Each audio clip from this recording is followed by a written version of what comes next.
ड्रामे में अब इस आयशा की वजह से आबिद साहब की जान तक चली गई, किसी को इस बात का अंदाजा तक नहीं। अगर आयशा टाइम पर उसे हॉस्पिटल ले जाती तो शायद वो आज बच जाते, जिंदा होते। आबिद साहब के सामने हकीकत खुली ही थी कि वो तो इस दुनिया से ही चल बसे। जैसा कि हमने आपको पिछले रिव्यूज में बताया था कि जब भी आबिद साहब को हकीकत मालूम होगी तो वो इतना बड़ा सदमा सही नहीं पाएंगे और इस दुनिया से चल बसेंगे। बिल्कुल वैसा ही हुआ। लेकिन अब आयजा के बुरे दिन शुरू हो चुके हैं। आयजा को तो लगता है कि एक एक करके उसके रास्ते की सारी रुकावटें खत्म हो रही हैं, लेकिन उसे इस बात का अंदाजा नहीं कि जब बुरा वक्त शुरू होता है तो फिर इंसान की कोई साजिश भी काम नहीं आती। अब इस शायान ही है जो आयजा को लगाम डालेगा।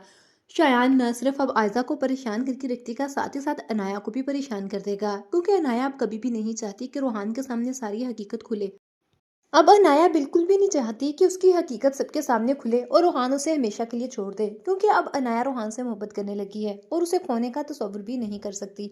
और किसी को सच्चाई मालूम हुई हो या ना हुई हो, लेकिन आयजा के बाप को कुछ ना कुछ तो पता चल ही गया है अपने भाई की काल से कि कुछ तो ऐसा किया है मेरी बीवी और बेटियों ने जिस वजह से मेरा भाई इस दुनिया से चला गया। अब जब आयजा की हकीकत खुलकर आयजा के बाप के सामने आएगी तो आयजा का बाप कभी आयजा को माफ नहीं करेगा। उसे तो लगता था कि अनाया ही बुरी है, लेकिन जब ये हकीकत उसके सामने खुलेगी कि आयजा किस कदर बुरी और घटिया है, इसने कैसे मेरे भाई के घर को बर्बाद कर दिया, तो वो कभी आयजा को माफ नहीं कर पाएगा। कौन कौन आयजा की हकीकत सबके सामने खुलती देखना चाहता है, कमेंट सेक्शन में लाजमी बताइएगा। और मजीद ड्रामाज अपडेट के लिए चैनल को लाजमी सब्सक्राइब कर लीजिए।